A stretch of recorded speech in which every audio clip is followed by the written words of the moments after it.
Don't forget to like the video, subscribe to the channel, and leave your thoughts in the comments below. This is my story, one I never thought I'd share, but maybe someone out there needs to hear it. What happened to me changed everything I believed in, about love, trust, and betrayal. So, here it goes. You think you know someone. You build a life together, brick by brick, promise by promise. You stand before God and your community. You exchange vows. You dream about the future. Our future, Chloe's and mine, was supposed to include the white picket fence, the 2.5 kids, the whole 9 yards. We were that couple in our church, involved, committed, the ones people looked to as stable, solid, maybe a little boring, but reliable. And reliability was something I valued, something I thought Chloe valued too. We met through the church youth group years ago, reconnected after college, and it just fit. She was vibrant, involved in everything, choir, outreach programs, always organizing something. I was quieter, more behind the scenes, handling the church website, doing sound tech. We balanced each other. Our faith was supposed to be the bedrock of our marriage, the foundation upon which everything else was built. Pastor David, the leader of our congregation, had counseled us before marriage, officiated our wedding, became a friend, a mentor figure. We trusted him implicitly. He was wise, compassionate, someone you could turn to when life got tough. And life did get tough, particularly around our shared dream of having children. Years went by. We tried. Month after month, the disappointment mounted. Negative tests became the norm, a recurring heartbreak that chipped away at our optimism. We saw doctors, went through preliminary tests. Nothing definitively wrong, they said. Unexplained infertility. It's a heavy burden, puts a strain on intimacy, on hope itself. Chloe seemed to take it harder than I did, or maybe she just showed it more. Her bright energy sometimes dimmed, replaced by a quiet sadness, especially after baby showers or family gatherings where kids were running around. We prayed together, sought guidance from Pastor David, leaned on our faith community. People offered platitudes, shared stories of miracle babies, told us to keep believing. And we did. I did. I believed in God's timing. I believed in us. I believed we would get our miracle eventually. I focused on being supportive, on reminding Chloe how much I loved her, regardless of whether we had kids or not.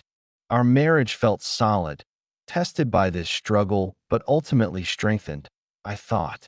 We communicated, we held each other through the disappointments. Or so it seemed. Looking back, maybe I wasn't seeing clearly. Maybe I saw the shared faith, the church involvement, the outward appearance of a committed Christian couple, and assumed everything beneath the surface matched. Maybe I mistook her fervent prayers for patience, her involvement in church activities as dedication to our shared values, when perhaps it was also a distraction, an escape. There were small things, moments I brushed aside, times she seemed distant, stressed about things she wouldn't fully explain, blaming work or church committee pressures. Late nights working on church projects that seemed to drag on. A newfound closeness with certain members of the congregation, people I didn't know as well. But I trusted her. Implicitly, doubt felt like a betrayal of our vows, of our faith. Why would I question the woman who prayed beside me every night, who spoke so passionately about commitment and family? The desire for a child became the central focus of our lives, the unspoken tension in every quiet moment. It was the missing piece, the dream deferred that cast a long shadow. I doubled down on my own faith, praying harder, trying to be the steadfast husband she needed.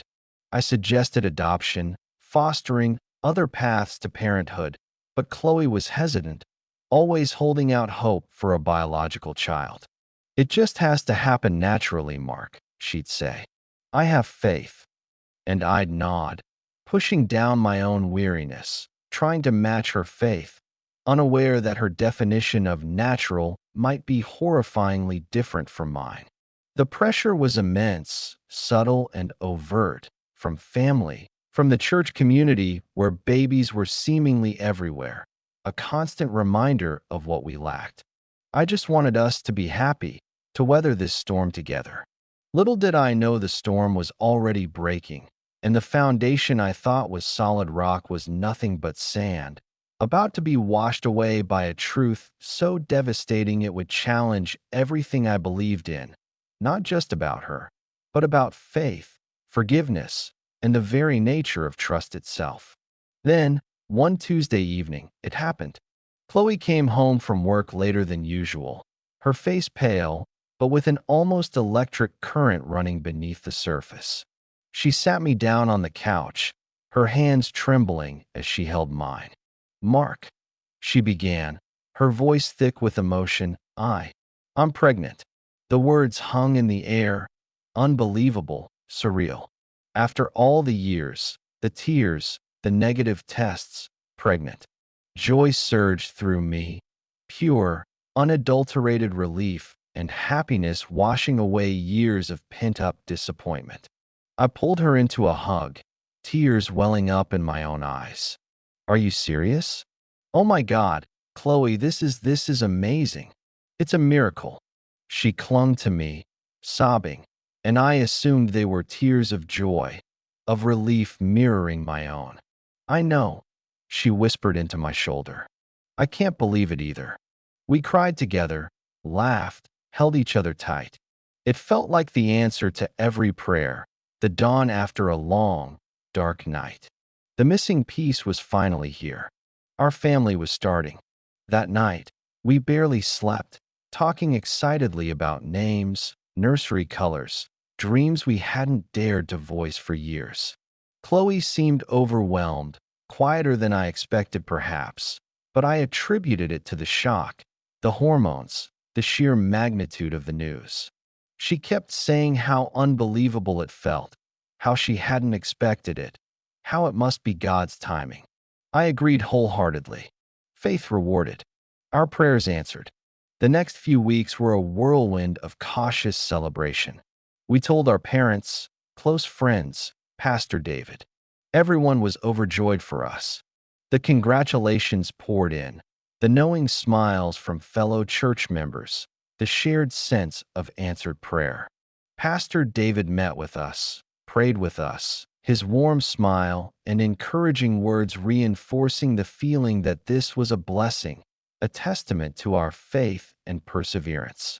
Chloe started attending prenatal appointments, sharing ultrasound pictures, tiny, grainy images that made my heart ache with love and anticipation. I threw myself into preparing, reading parenting books, researching strollers, planning how to convert the spare room into a nursery. I felt lighter than I had in years, the burden of infertility lifted. Yet, amidst the joy, tiny inconsistencies began to surface, like hairline fractures in a beautiful vase. Chloe was unusually guarded about her initial doctor's appointments. When I asked about the exact conception date based on the doctor's estimate, she was vague, brushing it off with, "Oh, you know, it's always approximate early on." She seemed oddly anxious, jumpy even, especially when certain people from church called or texted. There was a particular elder, Michael, a man recently separated from his wife, whom she seemed unusually tense around. They worked together on some outreach committee. I'd noticed them talking quietly after service a few times in recent months, but I'd thought nothing of it, just church business. Now, her reaction seemed amplified. She became fiercely protective of her phone, something that was never an issue before. Once, I picked it up to check the time, and she practically snatched it back, her face flushed. "Battery's low," she mumbled, avoiding my eyes. Small things, easily dismissed. Pregnancy hormones, stress, anxiety about the baby's health after trying for so long. I had a ready explanation for everything. I didn't want to see anything else. Why would I? Our miracle had arrived. Questioning it felt like questioning God himself. We continued attending church, receiving prayers and support. Pastor David often checked in, offering counsel, reminding us to lean on our faith during the adjustments ahead. He seemed genuinely happy for us, though sometimes I caught a fleeting look of something in his eyes. Pity? Concern? I couldn't decipher it and quickly dismissed it. He was probably just thinking about the responsibilities ahead for us. One afternoon, Chloe mentioned she had a long counseling session scheduled with Pastor David. Just need to talk through some anxieties, she explained. About the pregnancy, being a good mother, you know. It made sense. He was our spiritual guide. I encouraged her to go, glad she was seeking support. She came back looking drained, withdrawn. When I asked how it went, she just said it was helpful, then changed the subject. The hairline fractures seemed to be multiplying, but I kept plastering over them with hope and denial. I focused on the nursery, on prenatal classes, on the tangible reality of the coming baby. Our baby, the one we'd prayed for, the symbol of our enduring love and faith. The lie was so much bigger, so much more monstrous than I could ever have conceived. And the truth was waiting, hiding behind a clerical collar and a compassionate smile, ready to detonate my world. The call came on a Thursday afternoon. Pastor David's name flashed on my phone screen. I answered cheerfully, expecting another check-in, maybe coordinating some volunteer work. "Mark," he began, his voice unusually grave, lacking its usual warmth. "Can you come by the church office? There's something we need to discuss." Privately, a knot of ice formed in my stomach. His tone was wrong. This wasn't a casual check-in. "Is everything okay, Pastor?" I asked, trying to keep my voice light. "Is Chloe all right?" "Chloe is fine. Just, please, Mark, can you come now?" The urgency in his voice was undeniable. Panic started to bubble beneath my forced calm. I mumbled an excuse to my boss and left work, my mind racing through terrible possibilities. Accident? Health scare with the baby? What could be so urgent, so secret? I drove to the church, my hands gripping the steering wheel. The familiar building suddenly felt ominous. Pastor David met me at the door to his office, his face etched with a deep, troubled sorrow I'd never seen before. He looked older, burdened. He gestured for me to sit, then closed the door, the click echoing in the sudden silence. He didn't sit behind his large oak desk as usual, but took the chair opposite me, leaning forward, his hands clasped tightly together. "Mark," he started, his voice low, heavy. "This is perhaps the most difficult conversation I've ever had to initiate." He paused, searching for words, his gaze filled with what I now recognized as profound pity. "It concerns Chloe. And the baby." My blood ran cold. "What about the baby? Is something wrong?" "The doctors said the baby is healthy, as far as we know," he interrupted gently. "This isn't about the baby's physical health. It's about—" "Mark, Chloe confided something to me during her counseling session the other day. Something she felt she needed to confess, seeking spiritual guidance." He took a deep breath, seemingly steeling himself. She told me that the baby isn't yours." The words hit me like a physical force, knocking the air from my lungs.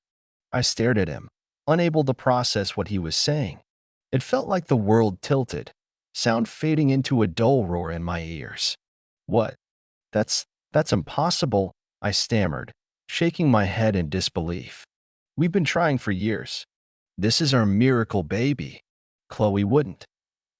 My voice trailed off as a slideshow of the past few months flashed through my mind. The guardedness, the vague dates, the anxiety, the snatched phone. Pastor David just looked at me, his expression confirming the horrifying truth. "She was very clear, Mark. She was distressed, seeking forgiveness.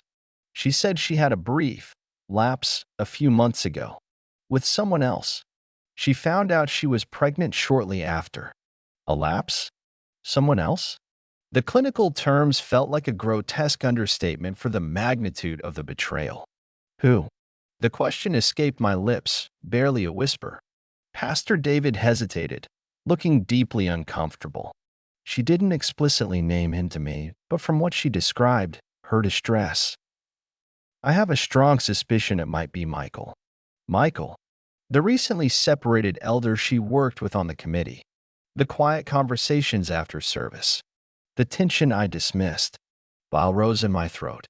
It wasn't just a random stranger. It was someone within our church, someone we both knew, someone who likely sat in these pews pretending righteousness. And she told you this? I asked, my voice trembling with a mixture of shock and rising anger. She confessed this to you? Yes, he confirmed softly. As her pastor, seeking counsel. Then came the part that shattered the remaining fragments of my world. She also said. Pastor David paused again, visibly pained. She said that after discovering the pregnancy and realizing it wasn't yours, she came back to you. She said she referred to you as Plan B. Her words, Mark. She felt you were the stable, reliable option, the man who could provide a good life for her and the child, the man who would step up. Plan B.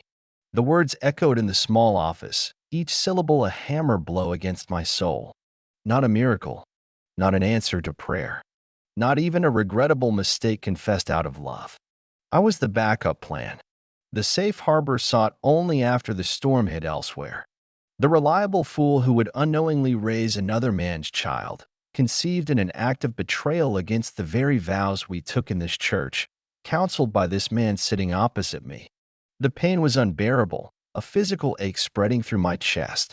It wasn't just Chloe's betrayal, monstrous as that was. It was the calculated coldness of it. The use of my love, my faith, my stability as a safety net after she'd sought passion or excitement elsewhere. And Pastor David, why was he telling me this now? How long had he known? When? I asked, my voice dangerously quiet. When did she tell you this? During her session earlier this week, he replied. Mark, I wrestled with this. Pastoral confidentiality is sacred, but given the circumstances, the deception involved, the fact that you are also my parishioner, my friend, I couldn't in good conscience let you continue unaware. You deserve the truth, however painful. While I appreciated the eventual honesty, a seed of doubt remained. Did he wrestle with it? Or did he just decide the potential fallout of keeping the secret was worse? Regardless, the truth was out, hanging between us like a shroud. Plan B. My entire marriage, my hope, my future, reduced to a contingency plan activated by another man's seed.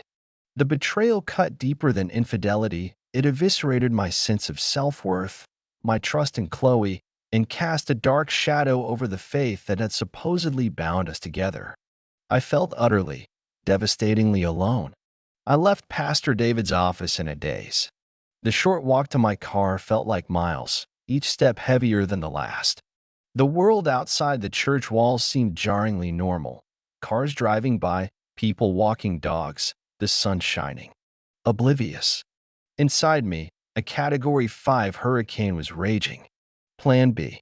The phrase looped endlessly, each repetition stripping away another layer of dignity, another memory, tainting everything. Our wedding vows, our prayers for a child, her tears of supposed joy, my relief, all a lie. A cruel, calculated performance with me as the unwitting lead actor, the dependable fool. Anger began to burn through the shock, hot and fierce. Anger at Chloe for the unimaginable depth of her betrayal, anger at Michael for his part in it, anger at the universe, at God, maybe even at Pastor David for being the bearer of such devastating news, even if telling me was the right thing to do. Mostly, though, the anger was directed at Chloe. How could she? How could she look me in the eye day after day, share my bed, accept my love and support, let me plan for a child she knew wasn't mine, all while secretly viewing me as her backup option? The cold-bloodedness of it was staggering. I drove home on autopilot, my mind a chaotic storm of grief, rage, and confusion. What now? Confront her? How? What would I even say? How do you start a conversation that begins with, "So, Pastor David told me I'm Plan B, and you're carrying another man's child"?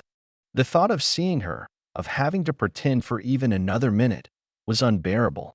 When I pulled into the driveway, her car was already there. She was home. My heart pounded against my ribs. I sat in the car for a long moment, trying to gather myself, trying to decide what to do. Run away? Storm and demanding answers? Break down? Taking a shaky breath, I got out and walked towards the front door. The cheerful welcome mat seemed like a sick joke. I unlocked the door and stepped inside.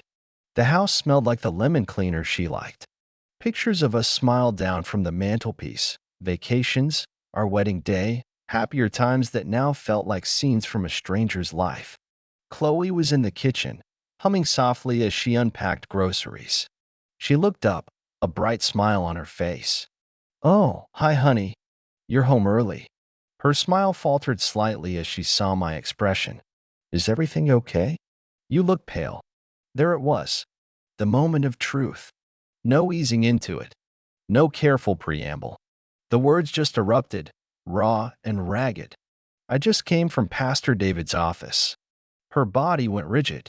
The color drained from her face, replaced by a ghastly white. The bag of apples slipped from her grasp, rolling across the kitchen floor.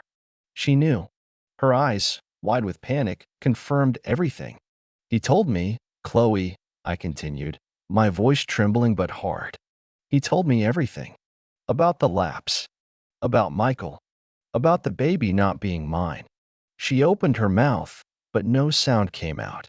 She just stared at me, cornered, exposed. "And he told me what you called me." I spat the words out, venom lacing each syllable. "Plan B. Was that it, Chloe? Was I just your safety net? Your reliable backup after your little fling went wrong and left you pregnant?"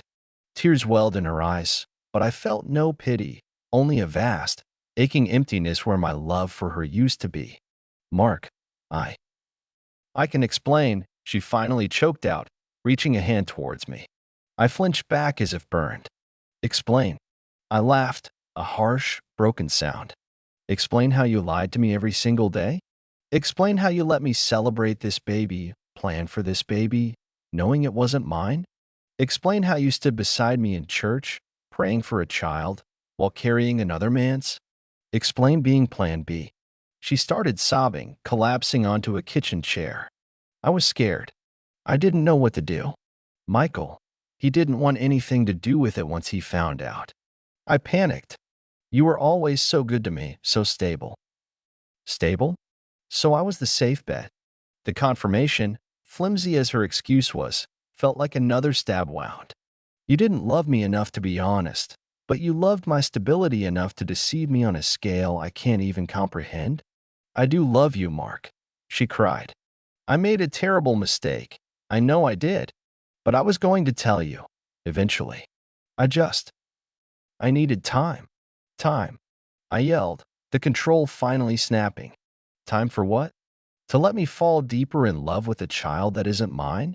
To let me bond with him or her, only to rip my heart out later? Or were you never going to tell me? Was that the plan, Chloe? Just raise Michael's baby with good old reliable Mark, Plan B." Her silence was the answer. The tears streamed down her face, but there was no defense, no real remorse for the deception, only fear of the consequences. The woman I loved, the woman I married, the woman I thought shared my faith and values, was gone. In her place was a stranger, a manipulative user who saw me not as a partner, but as a resource. The betrayal was absolute. It wasn't just the infidelity, it was the profound disrespect, the calculated use of my love and trust, the desecration of everything we supposedly built together. I looked at her, sobbing in the chair, clutching her pregnant belly, the belly containing the proof of her lies, and I felt nothing but a cold, hard resolve forming in the wreckage of my heart. This couldn't stand. She wouldn't just cry her way out of this. There had to be consequences. Not just for her, but for Michael, too. And maybe even for the church community that fostered this hypocrisy. The initial shock was hardening into a plan for justice. The days following the confrontation were a living hell. We existed in the same house like ghosts, communicating only through terse, necessary exchanges. The silence was thick with unspoken accusations and raw pain. Chloe alternated between tearful apologies, attempts at justification, and sullen withdrawal. I moved into the spare room, the one I had started planning as a nursery. Sleeping there, surrounded by paint swatches and unassembled baby furniture, felt like sleeping in a mausoleum of dead dreams. My initial rage settled into a cold, determined anger. Plan B. The words were branded onto my soul. She hadn't just cheated. She had fundamentally devalued our entire relationship, my love, my commitment, reducing me to a functional safety net. The betrayal felt systemic, woven into the fabric of our life, blessed by prayers and facilitated by the very community we trusted. Justice wasn't just about divorce. It was about exposing the truth, shattering the facade of piety and lies that had enabled this whole situation.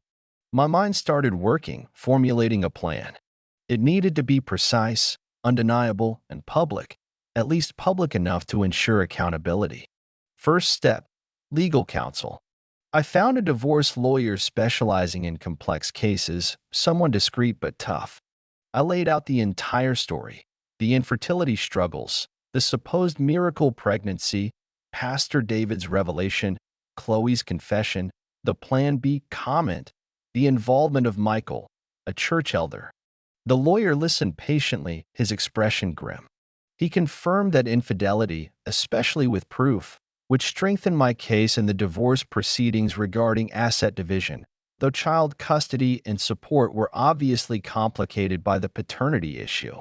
He strongly advised getting a prenatal paternity test, if Chloe would consent, or a test immediately after birth to legally establish I was not the father. This was crucial. Second step, confronting Michael. He couldn't be allowed to hide behind his church title while I dealt with the fallout. I needed to face him, not for a fistfight, but to let him know I knew, and that his role wouldn't remain secret. I waited until the following Sunday. Seeing him at church, shaking hands, acting pious, made my blood boil. After the service, I approached him near the fellowship hall, keeping my voice low but firm. "Michael, we need to talk. Now." He looked startled, then saw the look in my eyes and paled slightly. We stepped outside, away from the lingering crowd. "I know, Michael," I said, keeping eye contact. "I know about you and Chloe. I know about the baby." He started to stammer, denying it, but his face gave him away. "Save it," I cut him off. "Chloe confessed. Pastor David knows. Your secret's out, at least between us for now. But don't think for a second you can just carry on playing the righteous elder while I clean up your mess." He looked terrified, glancing around nervously. "Mark, it was a mistake. A terrible mistake. Please, my separation, my standing in the church." "You're standing." I scoffed. "What about my life? What about the vows you both trampled on? You made your bed, Michael. There will be consequences." I walked away, leaving him shaken. It wasn't about threats, but about putting him on notice. His comfortable hypocrisy wouldn't shield him indefinitely. Third step, the exposure. This required careful thought. A screaming match wasn't my style. Blasting it on social media felt cheap. The root of this betrayal, the place where the hypocrisy festered, was the church community itself. The place where Chloe felt safe confessing, where Michael held a position of leadership, where I was seen as Plan B. The justice needed to happen there, within that context. Pastor David had told me, but had he told the church leadership? Had Michael faced any internal consequences? I doubted it. I decided to request a formal meeting with Pastor David and the church leadership council, the elders. The official reason would be to discuss the dissolution of my marriage and my future role within the church, given the circumstances.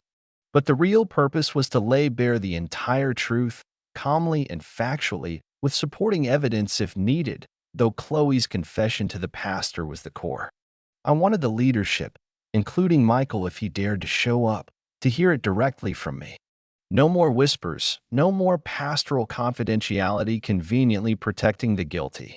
I wanted them to confront the reality of what had happened within their flock, involving one of their own leaders. I drafted a formal letter requesting the meeting, citing irreconcilable differences in my marriage stemming from recent, devastating revelations discussed with Pastor David, which impacted the entire community's integrity. I hand-delivered it to Pastor David, letting him know my intentions were to seek transparency and accountability from the leadership regarding the situation involving Chloe and Michael. He looked resigned, understanding he couldn't contain this any longer. The meeting was scheduled for the following week. Chloe knew I was proceeding with the divorce. She didn't know the specifics of my plan to address the church leadership. I moved through those days with numb efficiency, packing boxes, consulting the lawyer, preparing my statement for the elders. The pain was still immense, a constant ache beneath the surface, but the drive for accountability provided a focus, a way to channel the hurt into action. This wasn't just about punishing Chloe or Michael. It was about reclaiming my own narrative, refusing to be the silent, collateral damage of their choices. I would not be Plan B. I would be the man who demanded truth, even when it was ugly, even when it shook the foundations of the community we were all part of. The stage was being set for the final act in this tragedy, played out not in the privacy of my shattered home, but under the supposedly watchful eyes of the church elders. The night of the meeting with the Church Leadership Council felt heavy, charged with unspoken tension. Pastor David, myself, and 5 elders, including Michael, gathered in the church library. The air was thick with forced politeness and barely concealed apprehension. Michael avoided my gaze, looking distinctly unwell. Pastor David opened with a prayer, his voice carrying an extra layer of solemnity. He then explained that I had requested the meeting to discuss the painful circumstances surrounding my impending divorce from Chloe and its implications. He looked at me, giving me the floor. I took a deep breath, my heart pounding, but my voice came out steady, fueled by weeks of suppressed grief and anger channeled into cold clarity. "Thank you, Pastor, elders, for meeting with me," I began, looking around the table, making eye contact with each man, lingering slightly on Michael. As Pastor David mentioned, Chloe and I are divorcing. This isn't a decision made lightly, but under circumstances that I believe this council needs to be fully aware of, as they involve not only my family, but the integrity of this church community and its leadership. I then proceeded to lay out the story, starting with our struggles with infertility, the immense joy and relief at the news of the pregnancy, our miracle. I recounted Pastor David calling me into his office, the devastating revelation that the child wasn't mine, stemming from Chloe's affair. I paused, letting the weight of that sink in. Then, I delivered the killing blow. Pastor David also informed me, I continued, my voice low but carrying in the quiet room, that Chloe confessed she came back to me only after discovering her pregnancy from this affair. That she viewed me, her husband, as Plan B, the stable option to raise another man's child. A collective intake of breath went around the table. Several elders looked shocked, exchanging uneasy glances. Michael stared fixedly at the table, his face pale and sweaty. The other man, I went on, turning my gaze directly to Michael, is Elder Michael. All eyes snapped towards him. The silence was deafening. Michael seemed to shrink in his chair, unable to speak, unable to deny it in the face of my direct accusation and the implicit confirmation from Pastor David's prior knowledge. This isn't just about infidelity, I stated firmly. It's about a profound deception. It's about one of your own elders violating his vows, committing adultery with the wife of another church member, and then abandoning his responsibility when faced with the consequence. It's about my wife viewing our marriage, our faith, our life together as a contingency plan.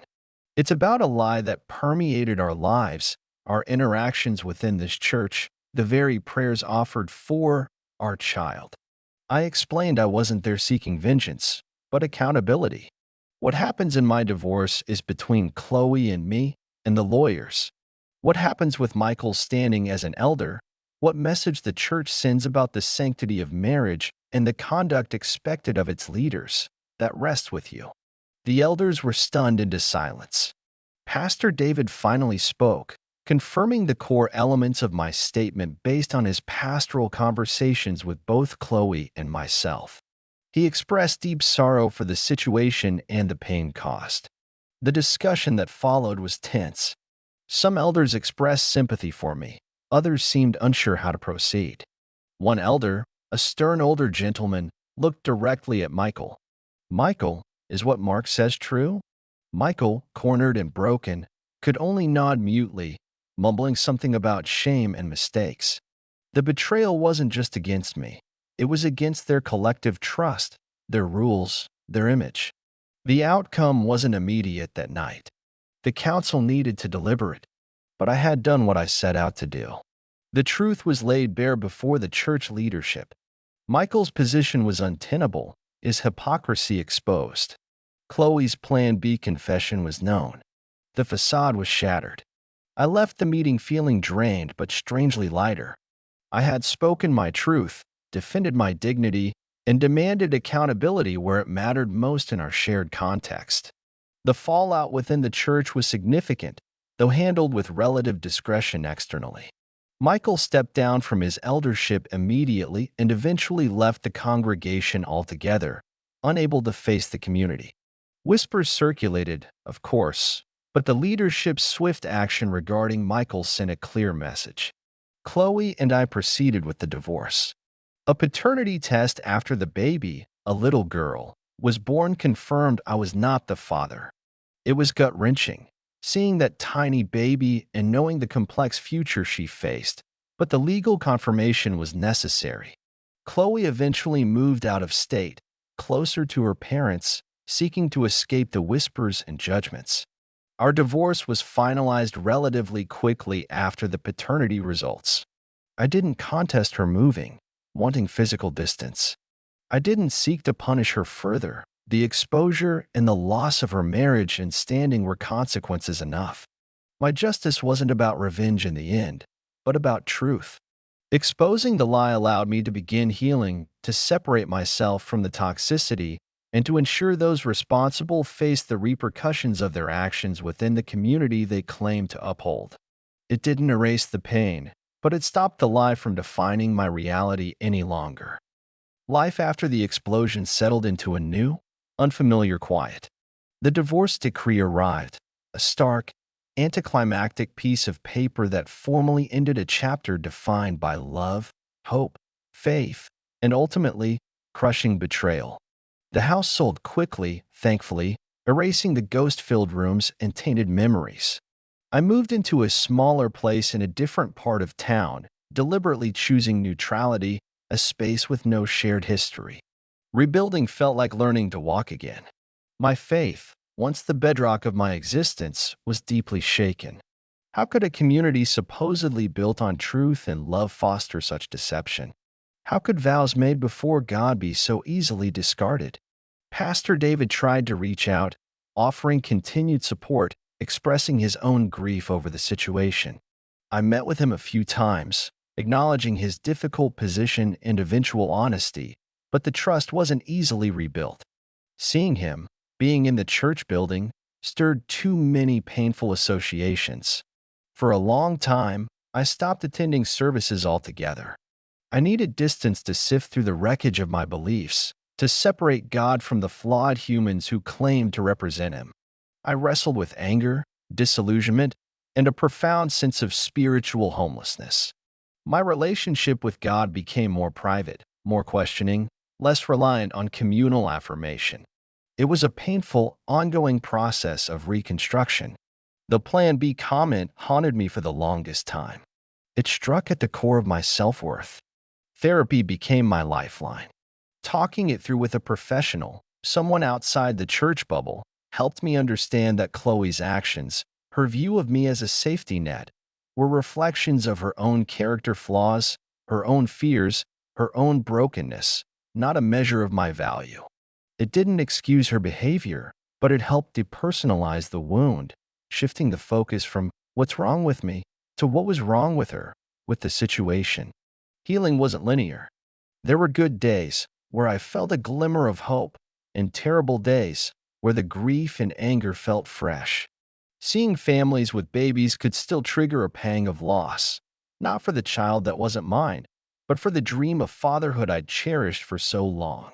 I focused on myself, work, hobbies I'd neglected, reconnecting with friends who had stood by me without judgment. I ran a marathon, something I'd always wanted to do, pouring my frustration and energy into training, crossing the finish line with a sense of exhausted triumph that felt like a small victory over the past. I never saw Chloe again after the divorce was final. I heard through the grapevine she was raising her daughter alone, struggling financially and emotionally. There was no satisfaction in that knowledge, only a lingering sadness for the innocent child caught in the crossfire of her parents' mistakes. I made a conscious decision not to harbor bitterness.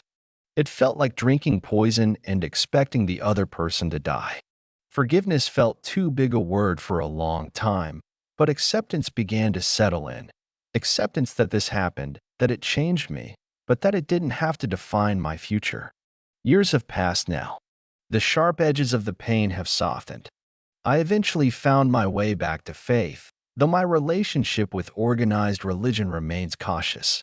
I attend a different church now, smaller, less focused on appearances, where I feel I can be more authentic. I'm dating again, slowly, deliberately. Trust is earned now, not given freely. I look for integrity, kindness, and genuine partnership. The Plan B experience made me fiercely protective of my own worth, unwilling to settle for anything less than being someone's unequivocal choice. Sometimes, I reflect on whether the public exposure at the church council meeting was the right path. It caused ripples, discomfort, judgment, but I still believe it was necessary. It brought the truth into the light, forced accountability, and prevented the narrative from being buried or twisted. It affirmed that I wouldn't be a silent victim, a footnote in their deceitful story. It was my way of reclaiming my voice, my dignity. Losing the life I thought I had forced me to build a new one grounded more in reality than in hopeful illusions. It taught me resilience I didn't know I possessed. It showed me the strength and vulnerability, the importance of boundaries, and the quiet power of choosing truth, even when it costs dearly. The scars remain, a map of a painful journey, but they are scars, not open wounds. They remind me of what I survived, and strangely, they fuel a deeper appreciation for honesty, loyalty, and the simple, quiet strength of living authentically. Looking back, I realize I lost a part of myself, but I also found something stronger. If you've ever been betrayed, know this: you're not alone, and healing is possible. Thank you for listening to my story. Don't forget to like, comment, and subscribe for more real stories like this one. Until next time, take care of yourself.